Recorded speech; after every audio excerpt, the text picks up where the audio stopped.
ఇక్కడ అందించిన సమాచారం కేవలం మత విశ్వాసాల మీద ఆధారపడి సేకరించింది మాత్రమే. దీనికి సంబంధించిన శాస్త్రీయ ఆధారాలకు సంబంధించి R24 ఛానల్ ఎలాంటి బాధ్యత తీసుకోదు. ఈ సమాచారాన్ని పరిగణలోకి తీసుకునే ముందు పండితులను సంప్రదించి పూర్తి వివరాలు తెలుసుకోగలరు. పై సమాచారాన్ని R24 ఛానల్ ధృవీకరించడం లేదు.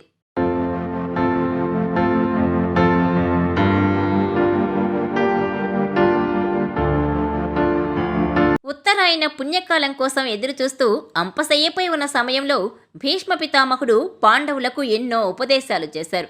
ఆ సమయంలో ఓ నవ్వు నవ్విన ద్రౌపది ఓ ప్రశ్న సంధించింది. ఇంతకీ ఆ ప్రశ్న ఏంటి?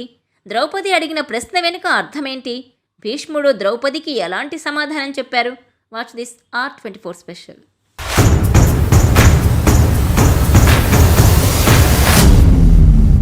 మహాభారత యుద్ధంలో భీష్మ పితామహుడు అంపశయ్య మీద ఉన్నప్పుడు ఆయన్ను దర్శించుకోవడానికి పాండవులు ద్రౌపదితో కలిసి వెళ్లారు. అప్పుడు భీష్ముడు పాండవులకు ఎన్నో ఉపదేశాలు చేశారు. ఆ సమయంలో ద్రౌపది అకస్మాత్తుగా నవ్వింది. పైగా చిన్నగా నవ్వి ఊరుకోలేదు, నవ్వును ఆపుకోలేకపోయింది. అది చూసి అక్కడున్న వారంతా ఆశ్చర్యపోయారు. అంపశయ్యపై ఉన్న భీష్ముణ్ణి చూసి ఎందుకు నవ్విందో ఎవ్వరికీ అర్థం కాలేదు. ఇంతలో తనను తాను తమాయించుకుంది. అప్పుడు స్పందించిన భీష్ముడు ఆ నవ్వుకు కారణమేంటని అడిగితే ద్రౌపది చెప్పిన సమాధానం ఇదే. పితామహ, మీరిప్పుడు చేస్తున్న ఉపదేశాల్లో మన ధర్మసారం ఉంది. మీ మాటలు మాకెంతో మార్గదర్శకంగా ఉన్నాయి. అయితే మీ ఉపదేశాలను వింటూ ఉండగా నాకు ఒక చిన్న సందేహం కలిగింది. ఆ రోజు నిండు సభలో కౌరవులు నన్ను పరాభవించినప్పుడు వస్త్రాపహరణం సమయంలో న్యాయం, ధర్మం, సహాయం కోసం అర్థించాను. అప్పుడు మీరు సభలోనే ఉన్నారు కానీ మౌనంగా ఉండిపోయారు. కారణమేంటి? అది అన్యాయం అని తెలిసి ఎందుకు అడ్డుకోలేకపోయారు? దుర్యోధన, దుశ్శాసనాదులను ఎందుకు ఆపలేదు?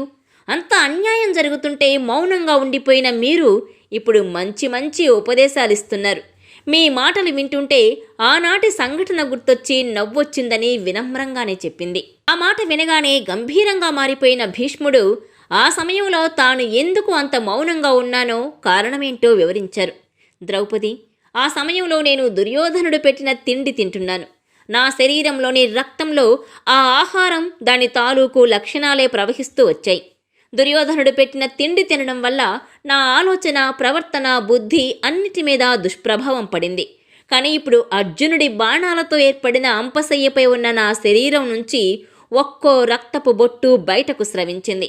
అందుకే ఇప్పుడు మళ్ళీ నా పవిత్ర భావాలను, పూర్వ పుణ్యస్మృతిని పొందగలిగాను. అందుకే ప్రస్తుతం నా నోటి వెంట నైతికంగా ధర్మం, న్యాయమైన మాటలే వెలువడుతున్నాయని భీష్ముడు సమాధానం చెప్పారు. చెడ్డ గుణాలున్నవారు ఇచ్చింది తినడం వల్ల మంచి గుణం నశించి నిమిత్త దోషం కలుగుతుంది.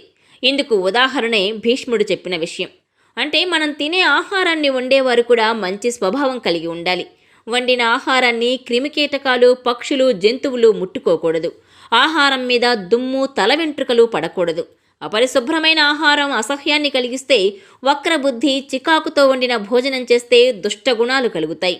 ధర్మబద్ధంగా, న్యాయబద్ధంగా వ్యవహరించే వారింట మాత్రమే భోజనం చేయాలి. ఏది తిన్నా ముందుగా భగవంతుడికి అర్పించి తింటే అది ప్రసాదంగా మారుతుంది.